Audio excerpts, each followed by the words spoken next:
good afternoon, and good evening everyone. Welcome back from the channel. Welcome back to Uncle Anime. And today we will proceed on the Voltes 5 Legacy Episode 64. And yeah, ang ganda na dito. Let's go! Kita nyo, excited. Okay, so Episode 64 natin. Nagsimula tayo sa Disler 2.0. Version 2.0. Ito yung sabi ni Big Bird dito. Talaga si Big Bird talaga. Talaga ang daming nalalaman na terms. Okay, so nag-voting na nga ang ating Voltes 5 team natin. Ayun nga, Barbagula na, Superhero Landing, at automatic. Ginamit agad ang Ultra Electromagnetic Ball. At nakita nila na stable na yung kanilang energy dito. Yup, stable na. So kung stable na ito, hindi na sila magpa-power down, pero dapat talagang tumpak at tatamaan yung Beast Fighter natin dito. Pero ito yung problema. Meron na kasing shield or absorb shield dito ang ating Destler. Kaya ang nangyari, yung perfect na Ultra Electromagnetic Ball nila ay hinigop lamang ng shield ni Destler dito. At after mahigop ni Destler, mas lumakas na si Destler. At ang nangyari ay nag-reciprocate ang ating Tadhana at si Voltes 5 ang humina. Nag-super sipa pa si Destler dito at ni-wrestling pa dito si Voltes 5. Talagang kawawa si Voltes 5 dito. Talagang, let's say kung walang tulong mamaya, talagang mawawala si Voltes 5. At speaking ng tulong, mabuti na lang to the rescue again na naman ang ating Mechanical Eagle natin.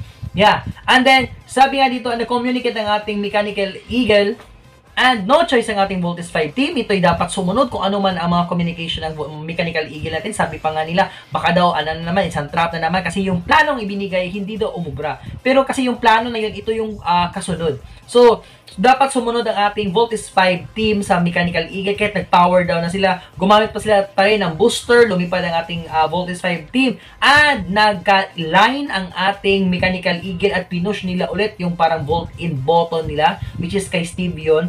So, pag push ni Steve is nag-open yung likod na part ni Voltes 5, and then ang ibinigay na plano ng Mechanical Eagle natin na parang lalagyan ng power is nag-open doon, and then may inilagay ang ating Mechanical Eagle sa likod ni Voltes 5. And I think para itong spared battery or power, yun yung power na ginagamit ng Mechanical Eagle natin para tirahin yung ating mga Beast Fighter natin. So, yun na nga, nang nailagay na ito, parang nag-bolt in ang ating Mechanical Eagle at ang Voltes 5, pero hindi literal na nandun ang Mechanical Eagle sa likod ni Voltes 5, but yung power supply lamang ng Mechanical Eagle yung iniligay nito. And after that is umalis na ang ating Mechanical Eagle and back to engaging na ang ating Voltes 5 to Destler. And then ginamit nila ulit yung Ultra Electromagnetic Ball natin. And it's effective now. Okay? Na-stroke si Destler dito. Talagang yun na, literal na siya na nasa loob ng isang electric ball. Okay? Parang na-stop ang movements, na-compromise ang movements ito ni Destler. And then na-stop siya dito. And then, eto na. Ni-laser sword ulit si Destler. At panalo ang ating Voltes 5. Yan.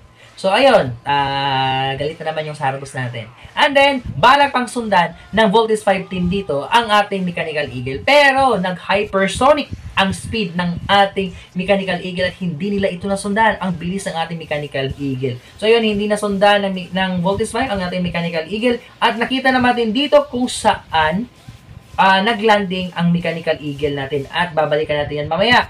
Kasi dito galit na si Zardos dahil sa Agilang Bakal. So gusto niyang malaman kung ano yung Agilang Bakal na to, anong composition, sinong nagmamaneho, at yeah, kung ano ang naitutulong nito kay Voltes 5.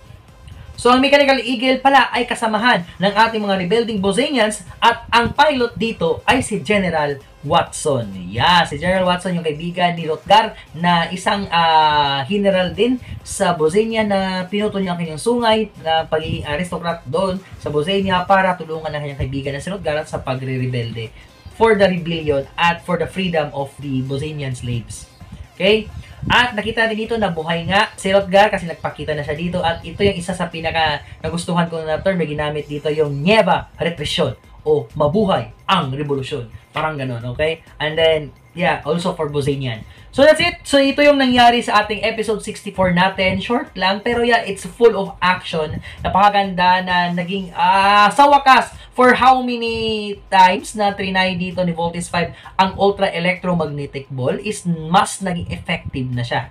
Okay? So, ayun lang. Mas maganda na to kasi kapag nag-laser sword dito ang ating Voltes 5, nasisteady na yung ating mga Beast Fighter natin, hindi na sila makakalayo at talagang matatalo na sila ni Voltes 5 agad-agad dito.